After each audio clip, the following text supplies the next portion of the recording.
देखिए आज IT act शुरू करेंगे अपन। अध्याय 5 IT एक्ट का अध्याय 5 कल 17 तक पढ़ लिया था अपन ने दोनों मिला करके, तो अध्याय 5 शुरू करेंगे आज। IT एक्ट का अध्याय 5 सूचना आयोग की शक्तियां, कृत्य, अपील और साक्ष्यां। ये जो अध्याय धारा 18 से लेके 20 तक जाता है। इसमें कितने धारा है? 18 से लेके 20 तक। 18 से लेके 20 तक इसमें सेक्शन है अध्याय 5 में। तो देखिए धारा 18 के बारे में पढ़ेंगे अपन कि धारा 18 क्या कहती है। सेक्शन 18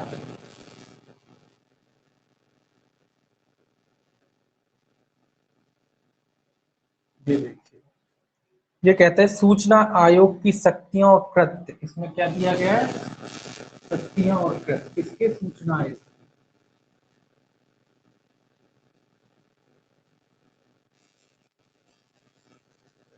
क्या दी गई? शक्तियां और उनके कृत्य यानी कार्य। क्या काम करेंगे, क्या उनको पावर है और उनको क्या कार्य करने हैं, ये बताया गया धारा 18। दोनों के बारे में राज्य सूचना आयोग और केंद्रीय सूचना आयोग दोनों की शक्तियां धारा 18 में है। तो पहला जो इसका क्लॉज है वो क्या कहता है? पहला क्लॉज क्या कहता है?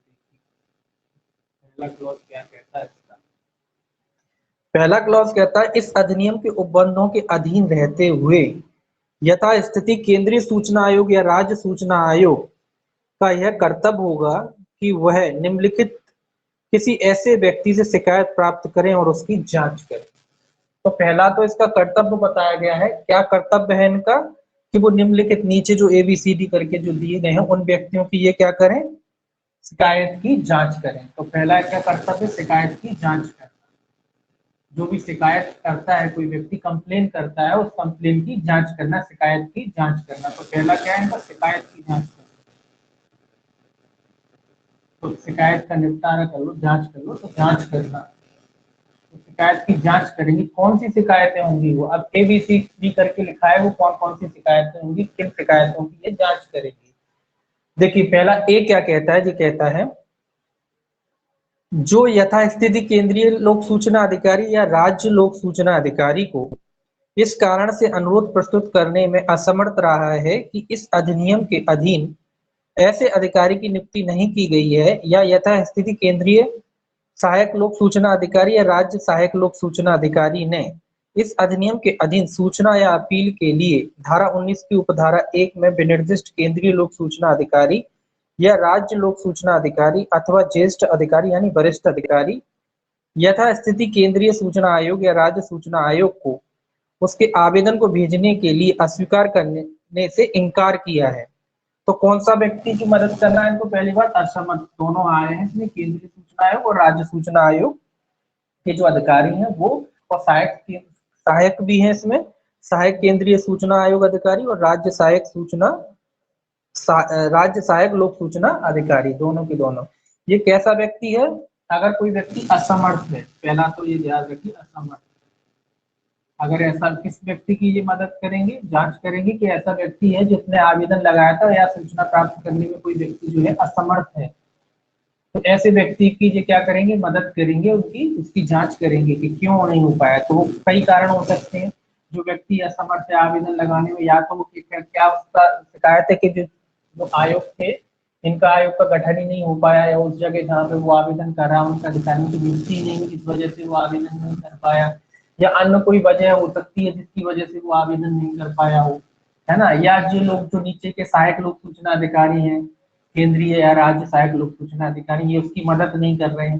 तो इस मामले में ये जो केंद्रीय सूचना आयोग केंद्रीय लोक सूचना अधिकारी है या राज्य लोक सूचना अधिकारी, जैसी भी स्थिति हो, ये लोग जो इस असमर्थ व्यक्ति की क्या करेंगे? मदद करेंगे ताकि उसको सूचना उपलब्ध कराई जा सके। तो इसमें एक ही शब्द याद रखना कि किस व्यक्ति की मदद करेंगे? जो असमर्थ है सूचना प्राप्त करने में। वजह कुछ भी हो सकती है कि आयोग का गठन नहीं हुआ है, वहां है नहीं, या जो सहायक लोक सूचना अधिकारी होते हैं ना, सहायक, ये लोग इसकी मदद नहीं कर रहे हैं, या उसने जो 19 में अपील वगैरह किया था उसका जो अपील का आवेदन वगैरह वो ग्रहण नहीं कर रहे हैं। तो उन सारी बातों के लिए ये जो सूचना आयोग इसको लिख ही लेते हैं। केंद्रीय लोक सूचना अधिकारी या राज्य लोक सूचना अधिकारी है, केंद्रीय या राज्य लोक सूचना अधिकारी जो है, अधिकारी क्या करेंगे, इस व्यक्ति की मदद करेंगे जो असमर्थ है। या फिर सहायक लोक सूचना अधिकारी वगैरह ये इसकी मदद नहीं करते हैं, इसकी हेल्प नहीं करते हैं, असमर्थ व्यक्ति है तो ये लोग क्या करेंगे, इसकी मदद करेंगे। सिंपल है, एक बार पढ़ने लायक है, ज्यादा नहीं। तो ये पहला जो क्लॉज है वो क्या कहता है, बस इतना याद रखें कि असमर्थ व्यक्ति की मदद करेंगे। असमर्थ व्यक्ति कौन होता है, जो सूचना का अधिकार पढ़ रहे हैं तो जो सूचना प्राप्त करने में असमर्थ है किसी भी वजह से, तो ये जो लोग हैं केंद्रीय या राज्य लोक सूचना अधिकारी, जैसी भी स्थिति हो ये क्या करेंगे, इस असमर्थ व्यक्ति की मदद करेंगे। दूसरा देखिए क्या कहता है, जिसे इस अधिनियम के अधीन अनुरोध की गई कोई जानकारी तक पहुंच के लिए इनकार कर दिया गया है। क्या किया गया है, मना या इनकार। कौन सा व्यक्ति है जिसको सूचना देने से ही मना कर दिया। इस अधिनियम के तहत जो सूचना उपलब्ध कराई जाना चाहिए थी, लेकिन उसको सूचना देने से क्या कर दिया, मना कर दिया कि साहब आपको सूचना उपलब्ध नहीं कराई जाएगी। तो जो केंद्रीय या राज्य लोक सूचना अधिकारी जैसी भी स्थिति हो, वो ऐसे व्यक्ति की भी क्या करेंगे, मदद। पहले क्या याद रखना है कि असमर्थ व्यक्ति की मदद करेंगे। दूसरा क्या करेंगे, जिस व्यक्ति को आपने सूचना देने से ही मना कर दिया उसकी भी ये क्या करेंगे, हेल्प करेंगे, मदद करेंगे। तीसरा सी, जिसे इस अधिनियम के अधीन विनिर्दिष्ट समय सीमा के भीतर सूचना के लिए या सूचना तक पहुंच के लिए अनुरोध का उत्तर नहीं दिया गया है। या मान लीजिए तीसरा व्यक्ति कौन हो गया, जिसको नियत समय सीमा के भीतर सूचना उपलब्ध नहीं कराई गई। नियत समय सीमा, जो समय सीमा नियत थी उसके बाद भी वो समय सीमा निकल गई, निकलने के बाद भी इसको सूचना उपलब्ध नहीं कराई गई है, तो यथा स्थिति केंद्रीय या राज्य लोक सूचना अधिकारी क्या करेंगे, ऐसे व्यक्ति की भी मदद करेंगे। जो भी उपलब्ध होगी सहायता, वो सहायता इसको उपलब्ध कराई जाएगी। इसका समस्या का निराकरण भी कौन करेगा, केंद्रीय या राज्य लोक सूचना अधिकारी इनकी समस्याओं का भी क्या करेंगे, निराकरण करेंगे। ठीक है, तो ये आपको देखना है। तो पहले असमर्थ व्यक्ति की करेंगे, दूसरा जो उस व्यक्ति की मदद करेंगे जिसका इनकारी कर दिया सूचना देना, तीसरा जो नियत समय सीमा थी वो निकल गई है फिर भी सूचना नहीं दी गई, तो ऐसे व्यक्ति की भी मदद की जाएगी। मदद करेगा केंद्रीय या राज्य लोक सूचना अधिकारी। अब देखिए आगे क्या कहता है, अगला डी, जिससे ऐसी फीस की रकम का संदाय करने की अपेक्षा की गई है जो वह अनुचित समझता है। यानी कि क्या कह रहा है, किस व्यक्ति की मदद करेगा, अनुचित। अनुचित फीस कैसी मांग रहे हैं उससे, अनुचित। जो व्यक्ति फीस मांगी, फीस जमा करना पड़ता है ना, अब वो व्यक्ति को ये लगता है कि उससे जो फीस मांगी जा रही है वो गलत है, ज्यादा वसूल रहे हैं, बोले इतना नहीं लगना चाहिए, अनुचित फीस हमसे ली जा रही है। हम कोई छोटी सी सूचना निकाल रहे हैं, उसके बाद बदले में ये लोग क्या कर रहे हैं, अनुचित सूचना, अनुचित फीस हमसे वसूल रहे हैं। तो ऐसा व्यक्ति अगर ऐसी उसकी कंप्लेन है तो उसकी भी मदद की जाएगी, उसका भी ये क्या करेंगे, सहायता उपलब्ध कराएंगे। यथा स्थिति केंद्रीय या राज्य लोक सूचना अधिकारी, अगर किसी व्यक्ति को लगता है कि उससे गलत तरीके से ज्यादा फीस वसूली जा रही है, जो अनुचित है, वसूली नहीं जाना चाहिए, तो ऐसे व्यक्ति की भी मदद की जाएगी। अब देखिए अगला है ई में किसकी करेंगे, देखिए जो यह विश्वास करता है कि उसे इस अधिनियम के अधीन अपूर्ण भ्रम में डालने वाली या मिथ्या सूचना दी गई। तो ये याद रखिए, भ्रम या मिथ्या। कोई व्यक्ति को लगता है कि जो उसने सूचना प्राप्त की थी वो कैसी थी, गलत सूचना दी गई, भ्रमित सूचना दी गई है या झूठी सूचना दी गई है। उसने आरटीआई लगाई और उसे जो सूचना उपलब्ध हुई, उस व्यक्ति को क्या लगता है कि वो गलत सूचना मुझे उपलब्ध कराई गई है, जो मैंने मांगी थी वो सूचना नहीं है, या आप मुझे भ्रामक सूचना दे रहे हैं, ठीक से सूचना नहीं दे रहे, गलत सूचना मुझे उपलब्ध कराई जा रही है, तो ऐसे व्यक्ति की भी यथा स्थिति केंद्रीय या राज्य लोक सूचना अधिकारी द्वारा मदद की जाएगी। आप हैं, जैसे मान लीजिए आपने कोई आवेदन लगाया, अब आपको लगा कि नहीं मैंने तो ये गलत, ये आवेदन लगाया नहीं था, दूसरी सूचना दे दी, या जो मैंने मांगी थी उस तरीके से नहीं दी है, इससे भ्रम पैदा हो रहा है या मिथ्या है या झूठी है। अगर आपको ऐसा लगता है तो आप केंद्रीय या राज्य लोक सूचना अधिकारी जैसी भी स्थिति हो उससे मदद प्राप्त कर सकते हैं।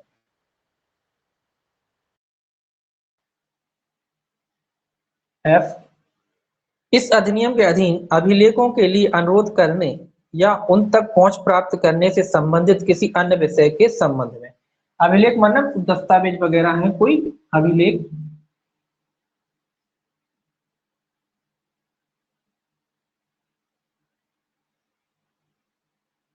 अगर मान लीजिए इस अधिनियम के तहत कोई अभिलेख वगैरह है, कोई दस्तावेज वगैरह है, उन तक पहुंच के लिए ये कह रहा है कि उनके पहुंच तक अगर कोई अभिलेख है या कोई दस्तावेज है उन तक आपकी पहुंच उपलब्ध कराने के लिए, अगर आपको लगता है कि उस तक आप आसानी से नहीं पहुंच पा रहे हैं, आपको उपलब्ध नहीं हो रहे हैं, कोई अभिलेख अगर आपको चाहिए, कोई दस्तावेज अगर आपको चाहिए और वो साधारण से आपको उपलब्ध नहीं हो पा रहे हैं, तो ऐसी स्थिति में भी केंद्रीय या राज्य लोक सूचना अधिकारी जैसी भी स्थिति हो आपकी मदद करेंगे उस अभिलेख या दस्तावेज तक पहुंचने के संबंध में जो इस अधिनियम से संबंधित है। तो ऐसे भी कोई भी दस्तावेज है जहां तक आपको लगता है कि आपको मिलना चाहिए आसानी से, या कोई अभिलेख वगैरह जिसका आप निरीक्षण करना चाहते हैं और उस तक आपकी पहुंच अगर नहीं हो पा रही है, तो यथा स्थिति केंद्रीय या राज्य लोक सूचना अधिकारी आपकी मदद करेंगे।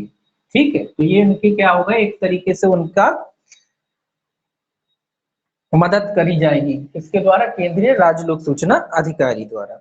ये हो गया इसका पहला क्लॉज। ठीक है, अब यहाँ से अपन देखेंगे इसका दूसरा क्लॉज क्या कहता है। ये तो इनकी मदद की बात हो गई कि ये जो लोग क्या करेंगे, असमर्थ व्यक्ति की मदद करेंगे, अगर आपको सूचना देने से मना कर दिया तो उसकी मदद करेंगे, अगर नियत समय के भीतर सूचना नहीं मिलती तो भी मदद करेंगे, अगर आपसे गलत फीस वसूली जाती तो भी मदद करेंगे, या झूठी या मिथ्या या भ्रमित आपको सूचना दी जाती तो भी मदद करेंगे, या कोई अन्य दस्तावेज या अभिलेख तक आप पहुंचना चाहते हैं जो आप नहीं पहुंच पा रहे हैं या नहीं दी जा रही जानकारी, तो उसके संबंध में भी ये लोग आपकी मदद करेंगे। अब आप इनको क्या करना है, एक बार पढ़ लेना है और याद रख लेना है। कॉमन है, याद करने की जरूरत नहीं, एक बार पढ़ोगे तो आपको याद हो जाएगा, एक या दो बार पढ़ोगे याद हो जाएगा, क्योंकि हो सकता है कि इसमें से क्वेश्चन बन जाए तीन चारों में से और इसमें से लिख दें कि इनमें से कौन सा सही नहीं है। ठीक है ना, तो कितने हैं, 1 2 3 4 5 और 6, ये 6 आपको याद करनी है। इसमें से उसमें से 4 दे देंगे, एक अलग दे देंगे और कहेंगे इनमें से कौन सा सही नहीं है, तो आपको जो पढ़ता होना चाहिए तब आप लगा लोगे, है ना। तो इसको एक बार दो बार पढ़ लेता। अब देखिए दूसरा सब क्लॉज क्या कहता है, जहां यथा स्थिति केंद्रीय सूचना आयोग या राज्य सूचना आयोग का यह समाधान हो जाता है कि उस विषय में जांच करने के लिए युक्तियुक्त आधार है, वहां वह उसके संबंध में जांच आरंभ कर सकेगा। ये क्या कह रहा है कि यथा स्थिति केंद्रीय सूचना आयोग या राज्य सूचना आयोग का समाधान हो जाता है कि उस विषय में, मतलब किसी भी जो ऊपर वर्णित जो विषय है उनमें से किसी भी विषय में क्या करना चाहिए, जांच की जानी चाहिए। उक्त विषय में जांच उनको लगता है, अगर यथा स्थिति केंद्रीय सूचना आयोग या राज्य लोक सूचना आयोग जैसी भी स्थिति हो, अगर उनको लगता है कि वो जो मामला है उसकी जांच इनके द्वारा की जानी, यहाँ हेल्प की, यहाँ ये कह रहा है कि अगर उनको लगता है कि नीचे के अधिकारी कर्मचारी ठीक से काम नहीं कर रहे हैं या लापरवाही बरत रहे हैं और हमको इसकी जांच करनी चाहिए, तो ये क्या कर सकते हैं, उक्त मामले की जांच भी कर सकते हैं। कौन करेगा जांच, केंद्रीय सूचना आयोग या राज्य लोक सूचना सॉरी अधिकारी, केंद्रीय लोक सूचना अधिकारी या राज्य लोक सूचना अधिकारी के द्वारा क्या की जाएगी, जांच की जाएगी। किसके बारे में, इनमें से कोई भी विषय की उनको लगता है कि जांच की जानी चाहिए तो उसकी जांच भी की जा सकती है। तो ये अपनी तरीके से जांच भी कर सकते हैं। दूसरे में क्या करेंगे, जांच। अब तीसरा देखिए इसका सब क्लॉज क्या कहता है, तीसरा यहाँ लिख देते हैं, अभी दिख रहा है बोर्ड में। तीसरा देखिए क्या कहता है,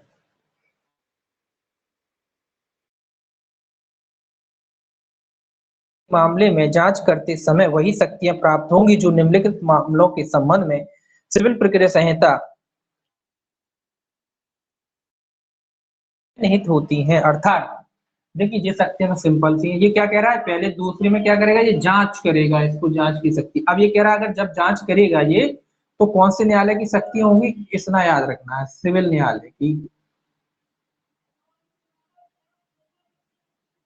जांच के संबंध में इसको किस न्यायालय की शक्तियां होंगी, सिविल न्यायालय की। इसमें अगर पूछ लिया कि सिविल न्यायालय की, आपराधिक न्यायालय की, तो आपको याद रखना है सिविल न्यायालय की। जो सिविल न्यायालय को शक्तियां होती हैं जांच करते समय वो समझ शक्तियां ये धारण करेगा। कौन कौन सी होती हैं अभी आप नीचे पढ़ेंगे, समन करना वो सारी चीजें होता है। तो इसको कैसी शक्तियां प्राप्त होंगी जांच करते समय? सिविल न्यायालय की शक्तियां प्राप्त होंगी जो सीपीसी के तहत होती है न्यायालय को। तो सिविल न्यायालय की शक्तियां इसको प्राप्त होंगी। अब सिविल न्यायालय की कौन कौन सी शक्तियां होती है? सिंपल सा है। पहला है किन्हीं व्यक्तियों को समन करना, उन्हें उपस्थित करना तथा शपथ पर मौखिक या लिखित साक्ष्य देने के लिए और दस्तावेज या अन्य चीज पेश करने के लिए उसको विवश करना। तो सिविल न्यायालय की क्या क्या शक्ति होती है? समन करना। सिविल न्यायालय क्या क्या कर सकता है? समन कर सकता है। उसका और क्या कर सकता है समन के साथ? समन का मतलब क्या होता है? किसी व्यक्ति के लिए आदेशिका जारी करना, बुलाने के लिए उसको, है ना। शपथ पर परीक्षा कर सकता है, शपथ पर परीक्षा, तो समन कर सकता है, शपथ पर परीक्षा कर सकता है, या मौखिक या लिखित साक्ष्य ले सकता है उसका। या तो मौखिक साक्ष्य, दो ही तरीके से, तो मौखिक या लिखित उसका क्या ले सकता है? साक्ष्य, गवाही जो है। तो ये सारी काम कर सकता है। समन कर सकता है, शपथ पर परीक्षा कर सकता है, मौखिक या लिखित उसका साक्ष्य ले सकता है। ठीक है। और क्या कर सकता है? दस्तावेजों के प्रकटीकरण निरीक्षण की अपेक्षा करना। कोई वगैरह दस्तावेज वगैरह है उनका क्या कर सकता है? कह सकता है कि दस्तावेज पेश किए जाए, है ना, दस्तावेजों संबंधी, या उसका निरीक्षण करना चाहता है न्यायालय तो उसका निरीक्षण भी कर सकता है। ठीक है। और क्या कर सकता है? देखिए, शपथ पर साक्ष्य ग्रहण कर सकता है। ये एक बार पढ़ना है, कोई ग्रहण कर सकता है ना। तो शपथ पर साक्ष्य ग्रहण कर सकता है, यहाँ का पढ़ रहे हैं कौन? शपथ उधर जगह नहीं है इसलिए यहाँ लिखे। शपथ पर क्या कर सकता है? साक्ष्य को ग्रहण कर सकता है। किसी न्यायालय या कार्यालय से किसी लोक अभिलेख या उसकी प्रतियां मंगा सकता है। प्रतियां मंगा सकता है कहाँ से? कोई भी न्यायालय वगैरह से है, या किसी भी किसी ऑफिस वगैरह से है, जहाँ से भी, किसी कार्यालय से या न्यायालय से, जो भी उसको आवश्यक लगते हैं वो उन दस्तावेज या अभिलेखों की प्रतियां मंगा सकता है। उन अभिलेखों की प्रतियां ये क्या कर सकता है? मंगा सकता है अपने पास। जब स्वाभाविक सी बात है जांच करना है, और अगर कोई ऐसे दस्तावेज है जिसको उसको लगता है कि उनका निरीक्षण आदि किया जाना चाहिए और आवश्यक है, तो वो ऐसे दस्तावेजों को किसी भी कार्यालय में हो, न्यायालय में हो, वहां से भी दस्तावेज आदि को मंगा सकता है ताकि उसकी वो जांच कर सके। किसी न्यायालय या कार्यालय से अभिलेख और प्रतियां मंगा सकता है। अगला है साक्ष्यों या दस्तावेजों की परीक्षा के लिए समन जारी कर सकता है। साक्ष्यों आदि के लिए क्या जारी कर सकता है? परीक्षा के लिए समन। समन किस उद्देश्य से जारी किया जाता है? साक्ष्यों की परीक्षा के लिए किया जा सकता है ना, या कोई दस्तावेज पेश करने के लिए किया जाता है। तो समन जारी कर सकता है किसी भी व्यक्ति को।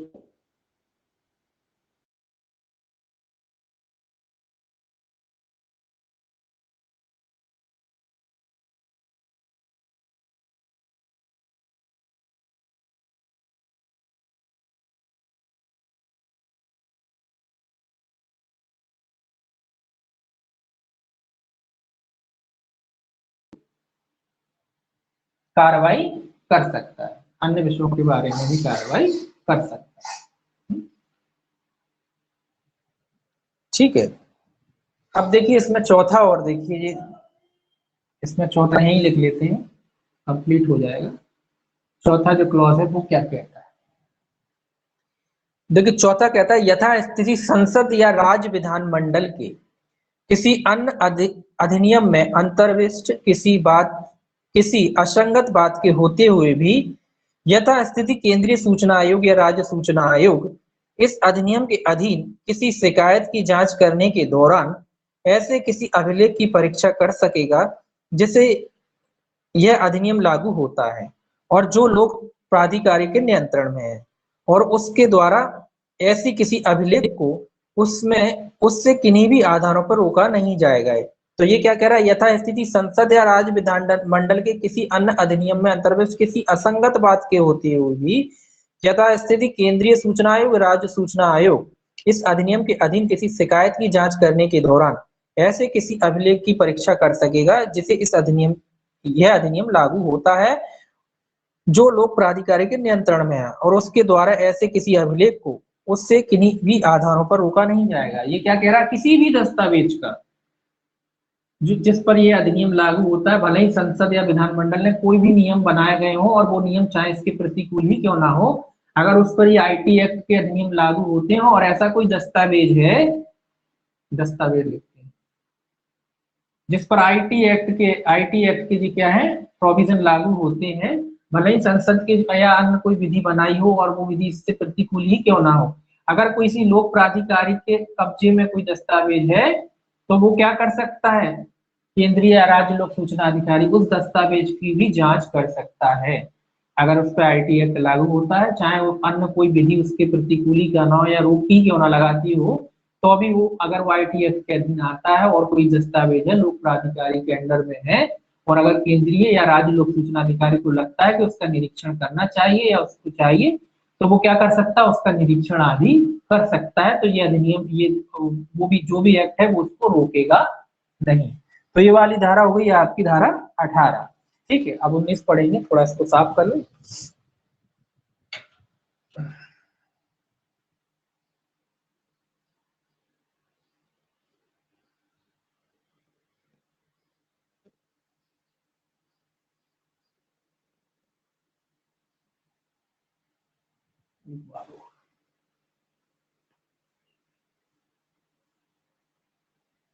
देखिए, अब पढ़ेंगे अपन धारा 19 अपील। ये याद रखना 19 के अपील कायम है, किस धारा में, अपील धारा 19, ये क्या है, अपील। तो इम्पोर्टेंट है, पूछा जाएगा कि अपील, अपील किन मामलों में होती है, जो पीड़ित होता है उसकी सुनी नहीं जाती तो क्या करता है, वो अपील करता है। अब पढ़ेंगे अपन कहाँ कहाँ अपील कर सकता है। कोई व्यक्ति ये सूचना मांगी, उसको सुना नहीं गया तो बेचारा अपील करेगा। अपील कहाँ करेगा, कैसे करेगा, ये धारा 19 बताती है। इसका पहला जो क्लॉज है वो देखेंगे, तो वो क्या कहता है, देखिए ये कहता है ऐसा कोई व्यक्ति जिसे धारा 7 की उपधारा 1 या उपधारा 3 के एक खंड का में विनिर्दिष्ट समय के भीतर कोई विनिश्चय प्राप्त नहीं हुआ है, या जो यथास्थिति केंद्रीय लोक सूचना अधिकारी या राज्य लोक सूचना अधिकारी के किसी विनिश्चय से व्यथित है, उस अवधि की समाप्ति से या ऐसे किसी विनिश्चय की प्राप्ति से 30 दिन के भीतर और ऐसे अधिकारी को अपील कर सकेगा जो प्रत्येक लोक प्राधिकरण में यथास्थिति केंद्रीय लोक सूचना अधिकारी या राज्य लोक सूचना अधिकारी की पंक्ति से ज्येष्ठ पंक्ति का है। देखिए अब ये क्या कह रहा है, कौन व्यक्ति अपील करेगा, जिसकी, जो व्यक्ति ने आवेदन लगाया था और आवेदन लगाने के बाद विहित समय के भीतर, जो समय विहित किया जाता है उस समय के भीतर, अधिकतम 30 दिन होता है, तो मान लीजिए उस 30 दिन के भीतर उसको कोई सूचना प्राप्त ही नहीं कराएगी, है ना, तो विहित समय के भीतर या जो समय अवधि थी उसमें तो 30 ही दिन होती है। तो 30 दिन के भीतर क्या हुआ, उसने आवेदन लगाया था और उसके आवेदन की कोई सुनवाई नहीं की गई, या केंद्रीय लोक सूचना अधिकारी या राज्य लोक सूचना अधिकारी के जो निर्णय लिया है केंद्रीय लोक सूचना अधिकारी ने या राज्य लोक सूचना अधिकारी ने, सूचना अधिकारी, ठीक है, इनने कोई निर्णय वगैरह लिया, उससे ये व्यक्ति व्यथित है, दुखी है, इनके निर्णय से दुखी है, या फिर या तो 30 दिन के भीतर, या जो समय अवधि थी उस समय अवधि लिख लीजिए, समय अवधि के भीतर उसको जो मिलना चाहिए था जानकारी, वो जानकारी नहीं दी गई है। उसने आरटीआई फाइल किया था और 30 दिन का समय दिया था, उस समय के भीतर उसे आरटीआई नहीं मिली, 30 दिन से ज्यादा हो गए। या फिर केंद्रीय लोक सूचना अधिकारी ने जो निर्णय दिया उससे ये व्यथित है, उसको लगता है कि ये निर्णय इन लोगों ने दिया है ठीक नहीं दिया है, तो इससे ये व्यथित है। तो ये कह रहा है कितने दिन के भीतर ये अपील कर सकता है, 30 दिन के भीतर। तो कितने दिन के भीतर ये याद रखना है, कितने दिन के भीतर अपील करेगा, 30 दिन के भीतर। अब ये कहता है कि कहाँ अपील करेगा, तो इनके वरिष्ठ अधिकारी को, इसमें रैंक नहीं लिखी, इसमें लिखा जो भी इनका वरिष्ठ अधिकारी होगा, अधिकारी केंद्रीय या राज्य लोक सूचना अधिकारी का जो भी वरिष्ठ अधिकारी होगा उनको ये कितने दिन के भीतर अपील करेगा, 30 दिन के भीतर। केंद्रीय या राज्य लोक सूचना अधिकारी के आदेश से व्यथित है तो इनका जो भी वरिष्ठ अधिकारी होगा ये उनको अपील करेगा, कितने दिन के भीतर करेगा, 30 दिन के भीतर। तो 30 दिन के भीतर वरिष्ठतम अधिकारी, इसमें रैंक नहीं खोली, इसमें बस केवल इतना लिखा है कि वरिष्ठ अधिकारी, तो जो भी वरिष्ठ अधिकारी, एक मिनट,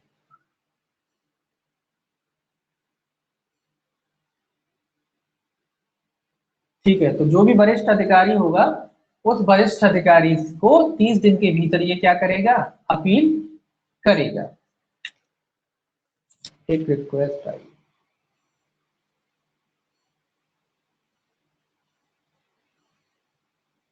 ठीक है ना। तो 30 दिन के भीतर ये क्या करेगा, अपील को ग्रहण करेगा। और अपील कहाँ करेगा, सॉरी अपील करेगा 30 दिन में, और अपील कहाँ करेगा, वरिष्ठ अधिकारी, केंद्रीय या राज्य जैसी भी स्थिति उसके वरिष्ठ अधिकारी को 30। अब वरिष्ठ अधिकारी क्यों लिखा है, क्योंकि रैंक, अब मान लो राज्य लोक सूचना अधिकारी हुआ तो उसका वरिष्ठ अधिकारी को कर देगा, केंद्रीय होगा तो उसके वरिष्ठ अधिकारी को कर देगा, है ना। राज्य का जो केंद्र में वहां चला जाएगा, इस हिसाब से कर देगा। इसीलिए तो जो भी वरिष्ठ अधिकारी होगा, इसका सीनियर ऑफिसर होगा, उसको 30 दिन के भीतर ये अपील करेगा। कैसा व्यक्ति है, जिसको सूचना नहीं दी गई है निश्चित समयावधि के भीतर, या फिर वो केंद्रीय या राज्य लोक सूचना अधिकारी का जो भी निर्णय है उससे व्यथित है, उससे दुखी है, उसको लगता है कि ये निर्णय मेरे फेवर में नहीं दिया, गलत तरीके से दिया, या इन्होंने ठीक से मामले का निपटारा नहीं किया है, तो उससे व्यथित है, तो ऐसा व्यक्ति 30 दिन के भीतर अपील कर सकता है। परंतु लगाए, परंतु क्या कहता है देखिए,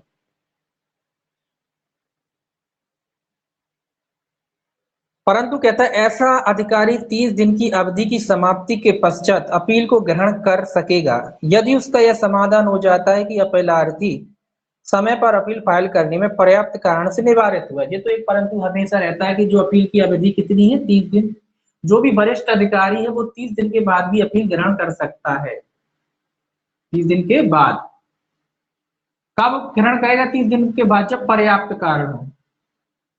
जैसे पर्याप्त, उसको लगता है कि जो 30 दिन के भीतर जो अपील फाइल नहीं कर पाया है उसके लिए कोई भी पर्याप्त कारण है, अगर उसे लगता है जो वरिष्ठ अधिकारी की जो पर्याप्त कारण है और इस वजह से ये व्यक्ति क्या है 30 दिन के भीतर अपील फाइल करने में असमर्थ रहा है, जो समयावधि थी ना 30 दिन की, तो 30 दिन के भीतर बेचारा पेश नहीं कर पाया, और जो पर्याप्त कारण अगर वो बता देता है, अगर वो व्यक्ति पर्याप्त कारण बता देता है और जो वरिष्ठ अधिकारी उससे संतुष्ट हो जाता है, तो वो 30 दिन के बाद भी उस अपील को ग्रहण कर सकता है। सामान्यतः अपील के लिए कितनी अवधि है, 30 दिन, लेकिन अगर पर्याप्त कारण बता दिए जाते हैं और वो वरिष्ठ अधिकारी उस पर्याप्त कारणों से संतुष्ट हो जाता है तो 30 दिन के बाद भी अपील ग्रहण कर सकता है। ठीक है, ये हो गया आपका 19 का पहला क्लॉज।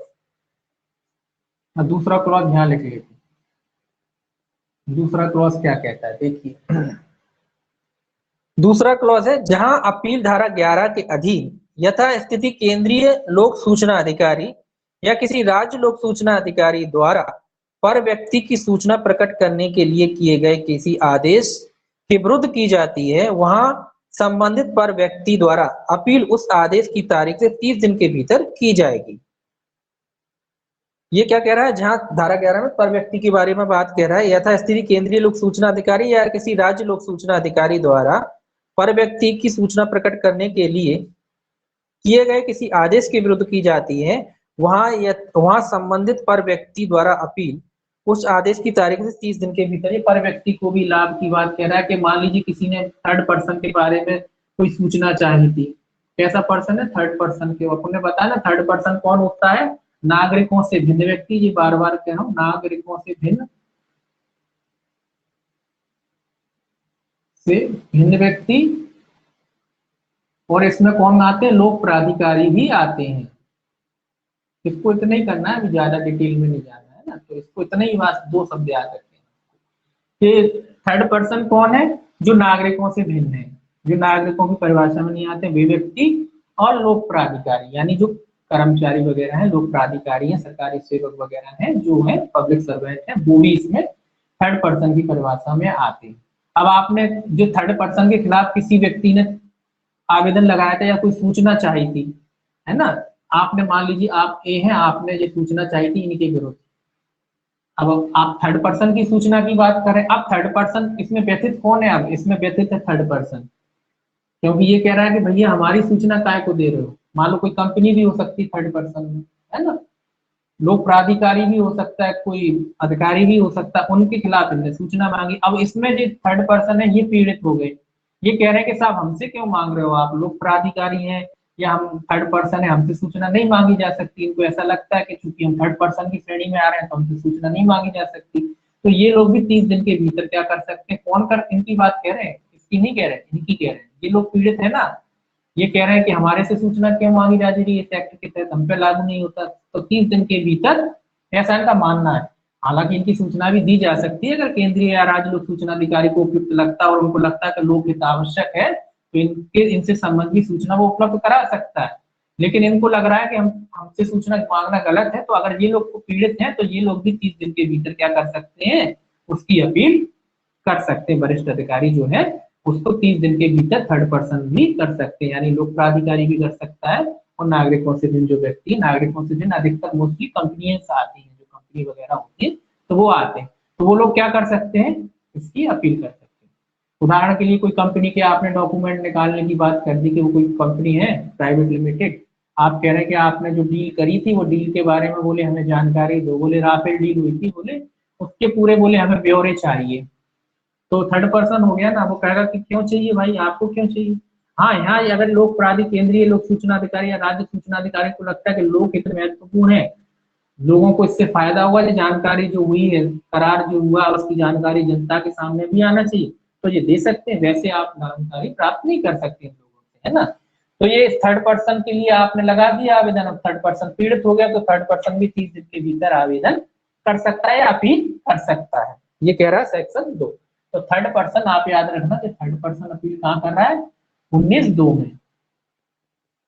ये याद रख लेना थोड़ा सा। क्या है, आजकल पेपर टफ बनने लगा है, तो पूछ सकते हैं कि थर्ड पर्सन के अपील का प्रोविजन कहाँ है, तो आप चकरा जाओगे कि अपील तो पड़ी थी, थर्ड पर्सन कहाँ पड़ा था, तो थर्ड पर्सन यहाँ पड़ा था, है ना। तो ऐसे याद रखना 19(2) थर्ड पर्सन। वैसे सिंपल ही 19 अपील तो याद रहेगी आपको, लेकिन 19(2) आप ऐसे याद रखेंगे। 19(2) थर्ड पर्सन आपको याद रखना है कि यहाँ आएंगे, क्योंकि आजकल पेपर टफ होने लगे हैं, कंपटीशन हार्ड हो गया है। तो ये छोटी छोटी चीजें बीच में से अगर अपन ध्यान नहीं दे तो मिस हो जाती, पढ़ा है उसके बाद भी गलत हो जाती है। तो याद रखना कि 19(2) थर्ड पर्सन से संबंधित है, बस इतना। और 19 में क्या है, अपील, ये भी अपील करेगा, अवधि सेम है, कोई दिक्कत ही नहीं होती है ना। अब तीसरा देखिए, इसका तीसरा क्लॉज लगते हैं हम, तीसरा क्लॉज क्या कहता है। उपधारा 1 के अधीन विनिश्चय के विरुद्ध दूसरी अपील उस तारीख से जिसको विनिश्चय किया जाना था वास्तव में प्राप्त किया गया था 90 दिन के भीतर केंद्रीय सूचना आयोग या राज्य सूचना आयोग को होगी। अब ये द्वितीय अपील की बात कर रहा है, सेकंड अपील। अपील लिख लीजिए, सेकंड यहाँ लिख दिया, अपील। सेकंड अपील कह रहा है, सेकंड अपील पहली बात कह रहा है कि सेकंड अपील, तो तीसरा जो क्लॉज है काय से संबंधित है, सेकंड 19(3) है ये काय से संबंधित है, सेकंड अपील से, द्वितीय अपील से। कि जो व्यक्ति प्रथम अपील के बाद द्वितीय अपील, तो सेकंड अपील कहाँ करेगा, द्वितीय अपील 19(3) के अधीन किसको करेगा, केंद्रीय सूचना आयोग या राज्य सूचना आयोग को। तो द्वितीय अपील किसको होगी, केंद्रीय सूचना आयोग। तो यहाँ लिख लीजिए आप केंद्रीय, इसको केंद्रीय बना दिए, सूचना आयोग, ठीक है, अकेला बना दिया। और राज्य सूचना शॉर्ट में लिखा ये आयोग, तो इनको यहाँ अपील होगी, कितने दिन के भीतर होगी, 90 दिन के भीतर। ये भी याद रखना, सेकंड अपील कितने दिन के भीतर होगी, 90 दिन के भीतर होगी।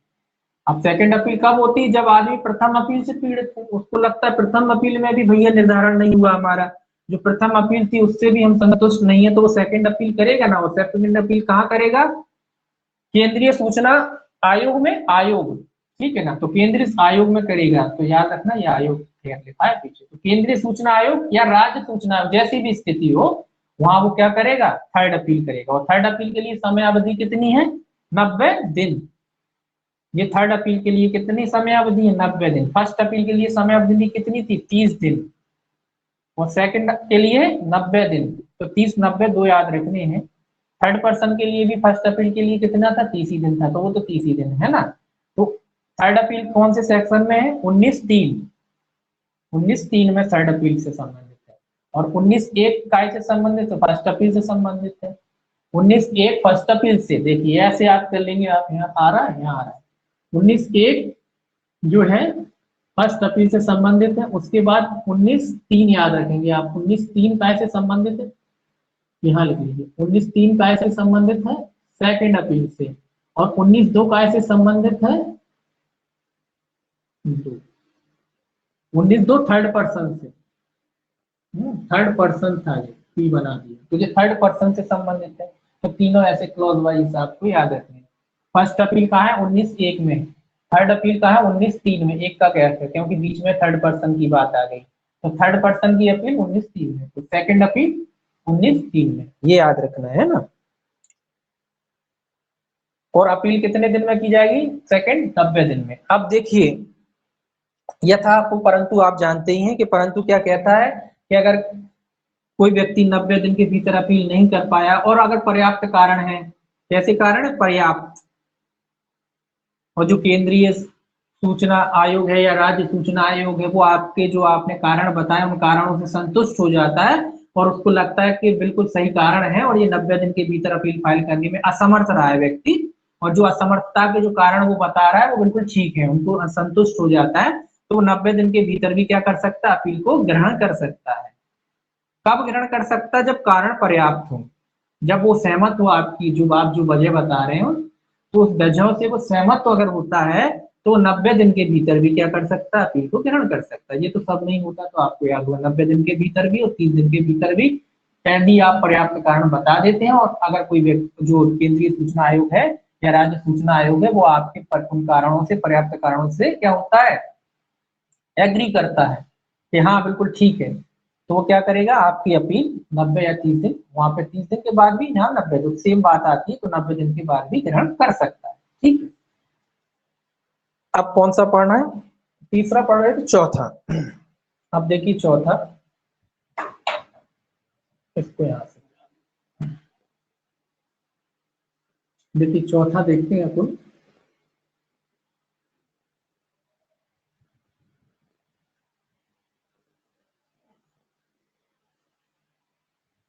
चौथा देखिए क्या कहता है, यदि, चौथा लिख लेते हैं, यदि यथास्थिति केंद्रीय लोक सूचना अधिकारी या राज्य लोक सूचना अधिकारी का विनिश्चय जिसके विरुद्ध अपील की गई है पर व्यक्ति की सूचना से संबंधित है, तो यथास्थिति केंद्रीय लोक सूचना आयोग या राज्य सूचना आयोग उस पर व्यक्ति को सुनवाई का युक्तियुक्त अवसर देगा।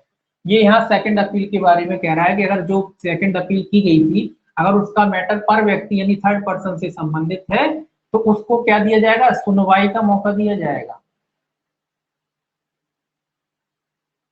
मतलब थर्ड पर्सन जो है उसको क्या दिया जाएगा? सुनवाई का मौका, मतलब विरोध का मौका, एक तरीके से वो अपनी बात रख सकता है सेकंड अपील में आके, हिसाब जो था, अब फर्स्ट अपील निकल, सेकंड अपील आ गई और थर्ड पर्सन जो है उससे संबंधित अगर कोई सूचना है, उससे संबंधित जो जानकारी थी उसके लिए आपने क्या किया? थर्ड अपील में पहुंच गए आप, सॉरी सेकंड अपील में पहुंच गए आप, और जो सेकंड अपील में पहुंचने के बाद जो अपील की गई थी वो किससे संबंधित थी? थर्ड पर्सन से संबंधित थी, थर्ड पर्सन से संबंधित है, थर्ड पर्सन से संबंधित है।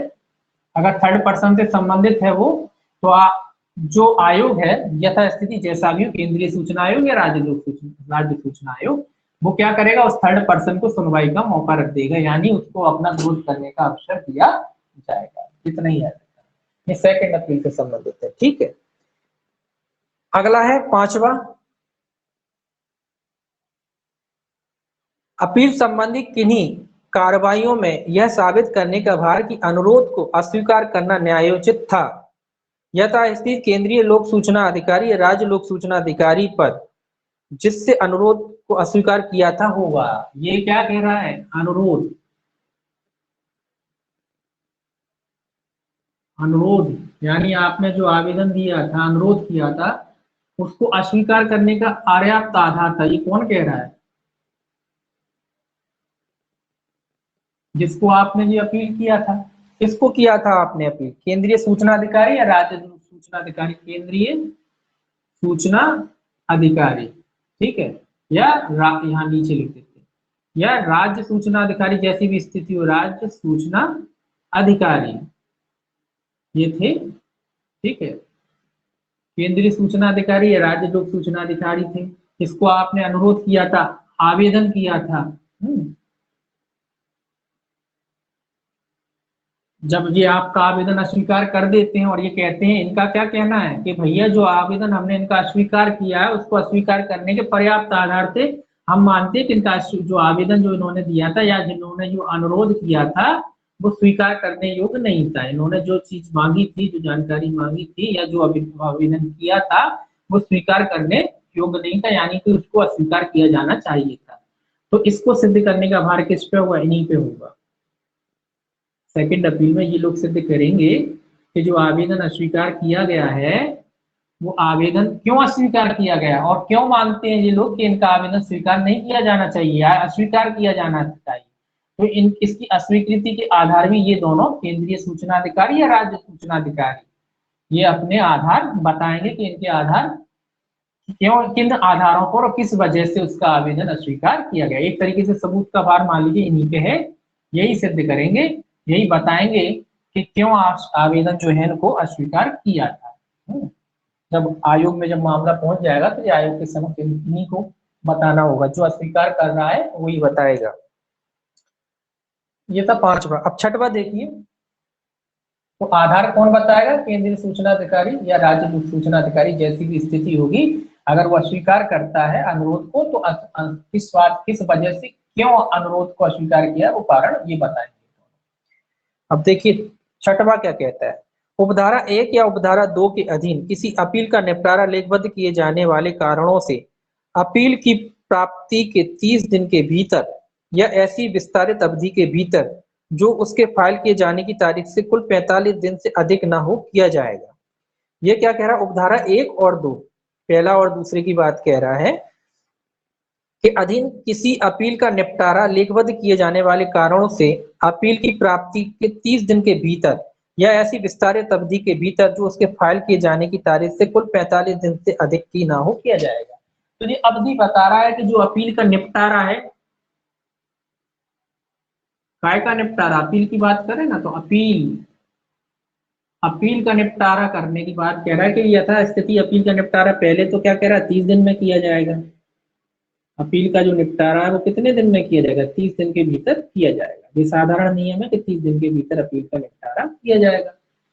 लेकिन ये कह रहा है कि यथास्थिति मान लीजिए कोई समय अवधि लगी है, जैसे डॉक्यूमेंट मंगाई, ये सारी चीजें लगी, तो उसमें 15 दिन और बढ़ा दिए जाएंगे, यानी टोटल जो अवधि होगी 45 दिन।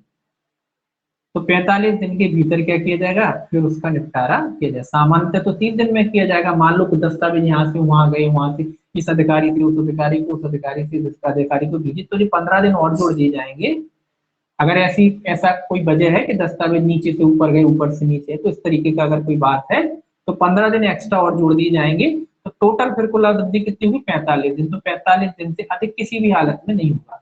तो ये अधिकतम अवधि हो गई कि जो अपील का निपटारा अधिकतम कितनी अवधि है? 45 दिन। कब? अब अगर क्वेश्चन आए कि अपील का निपटारा क्या करेंगे, कितने दिन में करेंगे, तो आप कौन सा लगाएंगे? तो यही लगाएंगे आप पहले से। अगर उसमें ये लिखा है कि विस्तारित अवधि के साथ कितना, तो विस्तारित अवधि के साथ है 45 दिन। अब विस्तारित किसी भी वजह से हो सकती है कि डॉक्यूमेंट यहाँ से वहां गए। अगर वो पूछता है कि विस्तारित अवधि के साथ अपील का निपटारा अधिकतम कितने दिन के भीतर किया जाएगा, तो 45 दिन। अगर वो सामान्यतः आपसे पूछता है कि अपील का निपटारा कितने दिन में करेंगे, तो 30 दिन। ठीक है ना, दोनों में ये अंतर है कि अपील का निपटारा कितने दिन में किया जाएगा? 30 दिन के भीतर। अगर विस्तारित अवधि के साथ अपील का निपटारा कितने दिन के भीतर किया जाएगा, यानी बढ़ी हुई अवधि के साथ, तो अधिकतम अवधि होगी 45 दिन। वो अवधि किसी भी वजह या किसी भी कारण से हो सकती है, जैसे कि नीचे के अधिकारी से फिर ऊपर गई, फाइल फिर ऊपर गई, है ना, तो जो टाइम लगता है ना, इस वजह से तो अधिकतम टाइम 15 दे दिए कि 15 दिन के भीतर अपनी जो भी कार्रवाई कर लीजिए, पहुंचा दीजिए फाइल। तो अपील का निपटारा कितना दिन में हुआ? 30 दिन। अगर विस्तारित अवधि की बात की जाए तो 45 दिन। सामान्यतः अपील का निपटारा कितने दिन में होगा? 30 दिन में। तो ये आपको याद रखना है। अभी काफी क्लॉज है इसमें। देखिए 7वां क्लॉज क्या कहता है। 7वां क्लॉज देख लीजिए। 7वां क्लॉज कहता है यथा स्थिति केंद्रीय सूचना आयोग या राज्य सूचना आयोग का विनिश्चय आबद्ध होगा। ये कह रहा है जैसी भी स्थिति हो, केंद्रीय सूचना आयोग हो या राज्य हो, सूचना आधा बना दिए सूचना आयोग। ठीक है, तो जैसी भी स्थिति हो, केंद्रीय सूचना आयोग हो या राज्य सूचना आयोग है, इनका जो निर्णय हुआ कैसा हुआ? आबद्ध कर होगा सभी पक्षकारों पे। इनका निर्णय कैसा हुआ? आबद्ध कर होगा। कौन पे होगा? दोनों पक्षकारों पे, जो अपील कर रहा है और जो विरोधी पक्षकार है, दोनों पर क्या होगा? आबद्ध कर होगा। वो इस निर्णय को मानने के लिए बाध्य होंगे, इसका मतलब। अब इसीलिए बाध्य कर दिए तो फिर कहाँ जाएंगे? कि फिर तो अपील करते रहेंगे ना। तो इनका निर्णय कैसा होगा? आबद्ध कर होगा, ये याद रखना। किसका निर्णय? केंद्रीय सूचना आयोग और राज्य सूचना आयोग का जो निर्णय है वो आबद्ध कर होगा। 7वां कहता है कि आबद्ध कर होगा। तो ये भी आप याद रखिए ना कि 19 कौन सी धारा कहती है कि आबद्ध कर होगा? धारा 19 ही कहती है। 19 का 7 क्लॉज कहता है कि केंद्रीय और राज्य सूचना आयोग का जो निर्णय है कैसा होगा? आबद्ध कर। तो ये वाला क्लॉज भी आप याद रखना, एक लाइन याद रखना, आबद्ध कर। और किसका निर्णय? केंद्रीय सूचना आयोग और राज्य सूचना आयोग, अधिकारी नहीं, आयोग। आयोग का जो निर्णय है कैसा होगा? आबद्ध कर होगा। अब वहां लिख देंगे केंद्रीय सूचना अधिकारी का। अब आप यहाँ ध्यान से पढ़ना, केंद्रीय सूचना अधिकारी का निर्णय आबद्ध कर होगा, किस धारा में कहा गया है? तो नीचे लिख देंगे उपरोक्त में से कोई नहीं। तो कौन सा आंसर हो जाएगा? उपरोक्त में से कोई नहीं, क्योंकि केंद्रीय सूचना आयोग की बात कर रहा है, अधिकारी की बात नहीं कर रहा है। तो छोटी छोटी चीजें ध्यान रखना कि क्या पूछ रहा है, ठीक है ना, ढंग से पढ़ते समय, है ना। अब उसमें लिख दिया क्वेश्चन बना के, केंद्रीय सूचना अधिकारी का निर्णय किस धारा में आबद्ध कर बनाया है? आपको ध्यान रहा कि आबद्ध कर की बात कह रहा था, उनने लिख दिया 19/7, 19/6 ऐसे करके, और लिख दिया उपरोक्त में से कोई नहीं। और आपको ध्यान था 7, तो आप यहाँ लगाया है। तो क्वेश्चन क्या हो गया? गलत हो गया ना। क्वेश्चन क्या होगा? उपरोक्त में से कोई नहीं। अगर क्वेश्चन ये आता वो पूछना आयोग, तो आंसर क्या हो जाता है? ये हो जाता है। तो इसको ध्यान से पढ़ना है, बस ये भी ध्यान रखना है, जब क्वेश्चन पढ़ेंगे तो देखना है कि वो क्या पूछ रहा है, उसी के हिसाब से क्या करना है, आंसर देना है आपको, है ना। तो ये सारी चीजें आपको क्या करना है, ध्यान रखना है। तो 19/7 में है आबद्ध कर। किसका डिसीजन आबद्ध कर है? आयोग का। चाहे वो केंद्रीय सूचना आयोग हो, चाहे वो राज्य सूचना आयोग हो, जैसी भी स्थिति होती है उस हिसाब से उनका निर्णय क्या होता है? आबद्ध कर होता है ना। अब 8वां देखिए क्या कहता है। 8वां क्लॉज है ये, सेक्शन नहीं, क्लॉज 8वां है इसका। जो क्या कहता है, ये कहता है अपने विनिश्चय में यथा स्थिति केंद्रीय लोक सूचना आयोग या राज्य लोक सूचना आयोग को निम्नलिखित शक्ति है।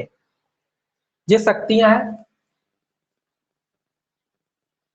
ये शक्तियां हैं केंद्र या राज्य लोक सूचना आयोग। आयोग की शक्तियां लिखी हो तो आयोग जैसी भी स्थिति है, कौन सा? केंद्र और राज्य दोनों आएंगे। या मैंने आयोग अकेला लिखा है, तो केंद्र और राज्य दोनों।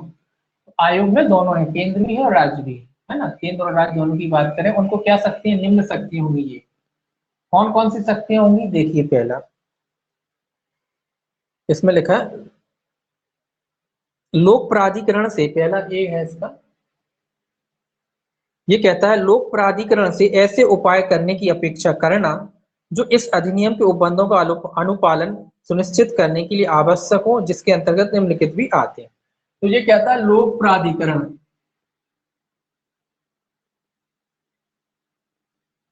जो पब्लिक सेक्टर्स होते हैं, जो लोक प्राधिकरण होते हैं, उनसे क्या कराना? इसमें उपाय कराना। कैसे उपाय कराना? जो इस अधिनियम का अनुपालन, मतलब ऐसे उपाय जिससे इस अधिनियम, जो ये अधिनियम है कि उपबंध जो दिए गए हैं उनका पालन हो सके। कैसा उपाय करना है उसका? लोक प्राधिकरण जो होते हैं उनके संबंध में ऐसे उपाय करेगा वो, ताकि जो इस अधिनियम का उद्देश्य है, जो इस अधिनियम का जिस उद्देश्य से ये अधिनियम बनाया गया है, उसके उपबंधों का क्या किया जा सके? पालन किया जा सके, ठीक से अधिनियम लागू हो सके, है ना, ठीक से अधिनियम चल सके, काम कर सके। उसका उसकी वजह वो प्राधिकारी को क्या है, लोक आयोग को क्या है? शक्तियां उनसे पालन कराने की। जो नीचे लोक प्राधिकारी वगैरह होते हैं, तो ऐसे उपाय करने की इनको शक्ति दी गई है आयोग को, कि वो ऐसे समस्त उपाय करेगा ताकि ये आयोग की जो है ठीक से काम कर सके, इसमें जो प्रोविजन दिए गए वो ठीक से चल सके, और उसके लिए वो लोक प्राधिकारियों को आदेश वगैरह दे सकता है, इनसे ये आदेश कर सकता है कि जो उपाय है उनका ठीक से पालन किया जाए।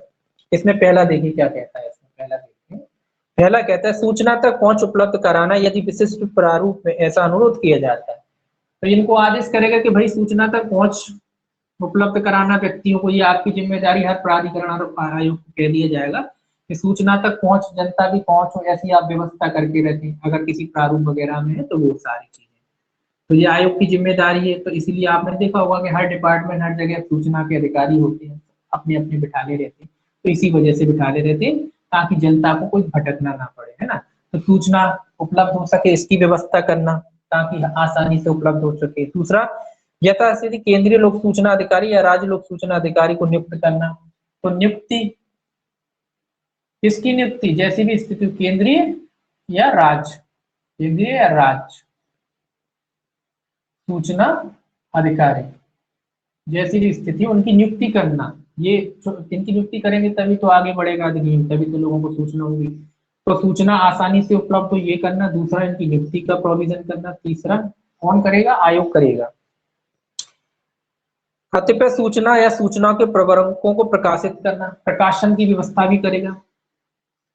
मतलब अब तो ये भी कर दिया गया कि भैया आधे से ज्यादा जो भी सूचना प्रकाशित अगर हो सकती, पहले से नेट वगैरह हो गया है ना, तो उनको प्रकाशित कर दिया जाए ताकि लोगों को आरटीआई एक्ट लगाना ही नहीं पड़े।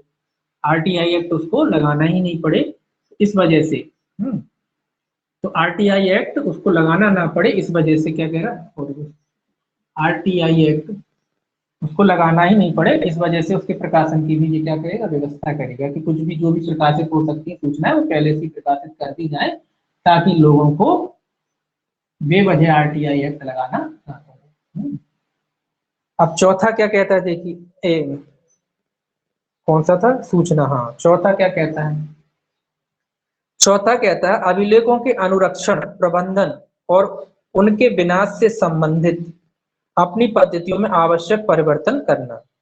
ये कहता है रख रखाव की बात कहता है कि जो अभिलेख वगैरह हैं, दस्तावेज वगैरह हैं, उनको बचाने के लिए, उनको सुरक्षित रखने के लिए उनका प्रबंधन आदि करना और जो भी पद्धति है, जो भी प्रोसेस है उसको फॉलो करना। जो अभिलेख दस्तावेज होते हैं कैसे सुरक्षित रखे जाएंगे, है ना, सुरक्षित, तो उनको सुरक्षित रखने की व्यवस्था आदि करना कि नष्ट ना हो जाए, समाप्त ना हो जाए। आज एक तरह आपने देखो ना, अब तो कंप्यूटर में होने लगा, पहले क्या होता था ऑफिसों में आग लग जाती थी, कोई घोटाला किया उसके बाद पूरे ऑफिस में आग लगी, बोले सारे दस्तावेज जल गए, बोले मिले ही नहीं। तो अब वो दस्तावेज ही जल गए तो कहाँ से घोटाले पता पड़ेंगे। तो इस वजह से ये कह रहे हैं कि सारे दस्तावेज वगैरह को सुरक्षित रखने की व्यवस्था करना। आजकल तो धीरे धीरे ऑनलाइन होता जा रहा है, तो ऑन रिकॉर्ड हो गया है, तो उसमें नष्ट करना मुश्किल है। तो पहले लोग करते थे कि वो आग लग गई, बोले वो दस्तावेज, वो आग लगती नहीं थी, लगाई जाती थी जानबूझ के। पहले घोटाले किए जाते थे, फिर बड़े बड़े घोटालों में पता पड़ा कि हमारा नाम आने वाला है, तो पूरे ऑफिसों में आग लगवा दी और कह दी कि वो फलाने सन से लेके आज तक पूरे जल गए दस्तावेज। अब जली गए तो कहाँ से ना हो। तो इस तरीके से होता था। तो ये कह रहा है कि वो अभिलेखों को सुरक्षित रखने आदि की व्यवस्था इसके द्वारा की जाएगी, है ना। अगला है पांचवा,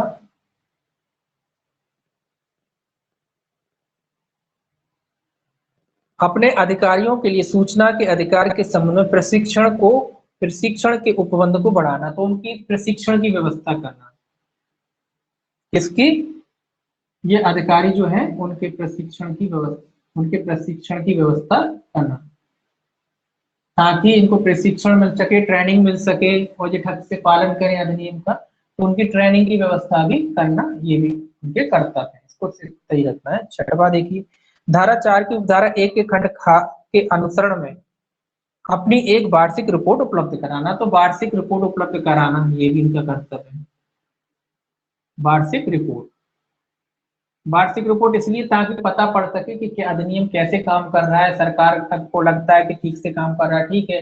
अगर सरकार को लगता है कि कोई और सुधार वगैरह किए जाने चाहिए, तो ये वार्षिक रिपोर्ट देख के सरकार अपनी क्या बनाती है, राय वगैरह बनाती है। तो सरकार उसी के हिसाब से फिर क्या करती है, आगे नियम कायदे बनाती है। उसको लगता है थोड़ी ढील है, कुछ कमी है, तो वो कमियों को दूर करती है। कमियों को दूर कब करेगी सरकार? जब सरकार के पास जानकारी होगी। और जानकारी कब होगी? जब वार्षिक रिपोर्ट सरकार के पास पहुंचेगी। तो वो वार्षिक रिपोर्ट इसलिए बनाई जाती है, जो कामकाज हुआ है, किस तरीके से काम हो रहा है, क्या हो रहा है, तो उसके बारे में एक वार्षिक रिपोर्ट बनाई जाएगी। तो ये काम भी इनका है। अब देखिए इसका जो बी था, ये इसमें ए में थे सारे। अब बी क्या कहता है? बी कहता है लोक प्राधिकारी से शिकायतकर्ता को उसके द्वारा सहन की गई किसी हानि या अन्य नुकसान के लिए प्रतिपूर्ति पूरित करने की अपेक्षा करना। ये क्या कह रहा है?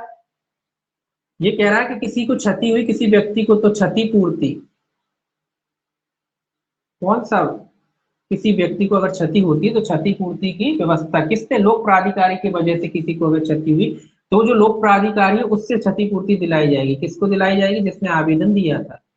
जो व्यक्ति आवेदन दिया था, अगर उसको लगता है, आयोग को ऐसा लगता है, जैसा भी स्थिति हो, राज्य या लोक, केंद्र या राज्य, वो आयोग को लगता है कि जो लोक प्राधिकारी था इसके आचरण की वजह से बेचारे को नुकसान हो गया, तो वो लोक प्राधिकारी से इसकी क्षतिपूर्ति की कह सकता है कि जो भी इसमें आगे है, तो क्षतिपूर्ति की जो भी नीचे निर्धारित है वो क्षतिपूर्ति इनको इसको दिलाई जाए जो आवेदन करता था, जिसके आवेदन की सुनवाई नहीं की गई और उससे उसको कोई नुकसान हुआ है, तो उसकी क्षतिपूर्ति की भरपाई करने के लिए प्राधिकारी को आदेशित कर सकता है, प्राधिकारी से उपाय कर सकता है कि इनकी क्षतिपूर्ति की जाए। तो ये वाली बात आ गई। अगला कहता है सी, इस अधिनियम के अधीन उपबंधित शास्तियों में से कोई शास्ति आरोपित करना है, या इस अधिनियम के तहत कोई शास्ति है, जुर्माना वगैरह है, शास्ति यानी जुर्माना वगैरह है, दंड भी कह सकते हैं, दंड है, तो दंड या शास्ति या जुर्माना, जुर्माना कह रहे, दंड, दंड ठीक रहता है वैसे सब, शास्ति के लिए दंड, तो कोई दंड वगैरह है इस अधिनियम के तहत, तो दंड का भी प्रोविजन करना। इस अधिनियम के तहत अगर कोई दंड जुर्माना वगैरह है तो उसका प्रोविजन भी करना। शास्ति में कोई शास्ति दुरुपयोग करना, अगर कोई शास्ति दुरुपयोग की जा सकती, दी जा सकती है, दंड दिया जा सकता है, तो उसका भी ये क्या करेगा, जो आयोग है वो अपनी तरफ से दंड आदि दुरुपयोग कर सकता है, शास्ति लगा सकता है, दंड लगा सकता है, वो अधिकारी वगैरह होता है ना उस पर। अगला कह रहा है आवेदन को नामंजूर करना, जो लास्ट है ये भी काम कर सकता है, आवेदन को क्या कर सकता है, नामंजूर। और नामंजूर कब करेगा, जब उसको लगता है हाँ बिल्कुल ठीक हुआ, ठीक डिसीजन लिया गया और आवेदन आपका क्या है, अपील योग्य वगैरह नहीं है, तो वो आवेदन को क्या करेगा, नामंजूर भी कर सकता है। तो ये सारे काम कौन कर सकता है, आयोग कर सकता है। तो आयोग को शक्तियां सूचना को उपलब्ध, मतलब सूचना को सुगम बनाना, नियुक्ति संबंधी शक्तियां, प्रकाशन आदि करेगा, अभिलेख को सुरक्षित कैसे रखे जाएंगे ये भी आयोग देखेगा, प्रशिक्षण की व्यवस्था भी आयोग करेगा, वास्तविक वार्षिक रिपोर्ट भी आयोग के द्वारा बनवाई जाएगी, क्षतिपूर्ति और शास्ति की व्यवस्था भी कौन करेगा, आयोग करेगा, और आवेदन को नामंजूर भी, नामंजूर भी कौन कर सकता है, आयोग कर सकता है। तो ये सारी चीजें कौन करता है, आयोग कर सकता है। केंद्रीय या राज्य सूचना आयोग के द्वारा ये सारी चीजें की जा सकती है। ठीक,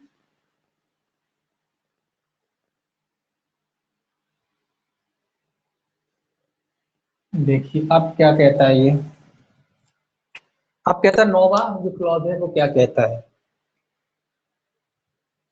नौवा क्लॉज देखिए क्या कहता है। नौवा क्लॉज कहता है यथास्थिति केंद्रीय सूचना आयोग या राज्य सूचना आयोग शिकायतकर्ता और लोक प्राधिकारी को अपने विनिश्चय की, जिसके अंतर्गत अपील का कोई अधिकारी भी सूचना देगा। ये तो सूचना की बात कह रहा है कि जब अपील ग्रहण की जाती है तो यथास्थिति जैसी भी स्थिति हो, यथास्थिति जैसी भी स्थिति हो, जो दो पक्षकार होते हैं ना, एक शिकायत करता है और लोक प्राधिकारी है, इसमें लोक प्राधिकारी के खिलाफ जाएगा ना आगे, तो शिकायत करता है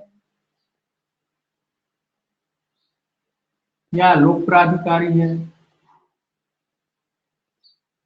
प्राधिकारी या लोक प्राधिकारी है, तो इन दोनों को क्या दी जाएगी, जानकारी दी जाएगी। अब स्वाभाविक सी बात है, आपकी सूचना अपील वगैरह कर रहे हैं तो दोनों पार्टियों को जानकारी नहीं दी जाएगी, तो दोनों जैसे अगर ग्रहण वगैरह हो जाती है या जो भी डिसीजन होता है उसकी सूचना दोनों पक्षकारों को दी जाएगी, शिकायतकर्ता को भी और लोक प्राधिकारी को भी सूचना दी जाएगी। ये कहता है नौवा क्लॉज। इसका 10वां क्या कहता है, नौवा सूचना से संबंधित है। 10वां है यथास्थिति केंद्रीय सूचना आयोग या राज्य सूचना आयोग अपील का विनिश्चय ऐसी प्रक्रिया के अनुसार करेगा जो विहित किए जाएगा। अब ये कहते हैं कि जो अपील का निपटारा कैसे करेगा, अपील का निपटारा कैसे किया जाएगा, जो प्रक्रिया विहित है यानी बताई गई है, विहित मतलब जो अधिनियम के तहत प्रक्रिया बताई गई है या विहित है, उस प्रक्रिया के अनुसार क्या करेगा, अपील का निपटारा करेगा। अपील का निपटारा करेगा किस प्रक्रिया से, जो अधिनियम के तहत बताई गई है, जो अधिनियम में जो प्रोसेस दी गई है उस प्रोसेस के तहत आयोग क्या करेगा, अपील का निपटारा करेगा, जैसी भी स्थिति हो, केंद्रीय या राज्य सूचना आयोग है वो अपील का निपटारा करेगा। कैसे करेगा, जो अधिनियम में प्रोसेस दी गई है, प्रक्रिया दी गई है, उस प्रक्रिया के अनुसार वो क्या करेगा, अपील का निपटारा करेगा। अब देखिए 20, बिल्कुल थोड़ा सा बचा है,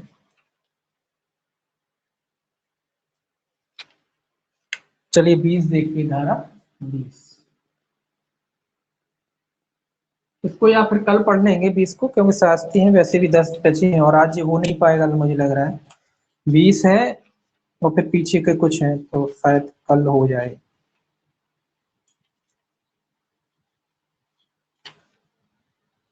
कल तो हो जाएगा ये, क्योंकि पीछे कुछ है वाले हैं। तो 20 जो शास्त्रियों का है ये अपन कल ही पढ़ेंगे, इसकी शास्त्री वगैरह है। थोड़ा सा पढ़ सकते हैं लेकिन कल पढ़ेंगे 10 सेक्शन, क्योंकि कल भी पढ़ना है। ये वो अभी अपन कोशिश करें तो नहीं पढ़ पाएंगे ये 10 सेक्शन अभी, भले ही अध्याय खत्म हो जाएगा लेकिन ये एक चैप्टर ये नहीं हो पाएगा। प्रकीर्ण वाला जो लास्ट चैप्टर उसमें तो खास इंपॉर्टेंट इतना रहता नहीं है, तो वो जल्दी हो जाएगा। कल पढ़ेंगे इसकी शास्त्री, सेक्शन 20 जो धारा 20 है वो शास्त्री से संबंधित है, वो अपन कल देखेंगे। कल जो लास्ट सेक्शन है 31 तक है इसमें सेक्शन, 20 से लेकर 31 जो 11 सेक्शन है वो कल अपन उसको देखेंगे, है ना। कल ये कंप्लीट हो जाएगा, फिर अपन जो है मंडे से नया एक्ट लेंगे, है ना। कल ये आपका खत्म हो जाएगा।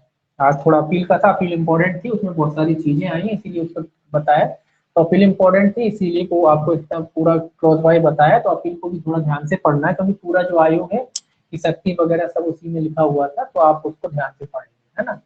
बाकी का अब कल देखेंगे, है ना। कल देखने के बाद फिर अगला एक्ट शुरू करेंगे। चलिए ठीक है, अब कल मिलेंगे बाकी।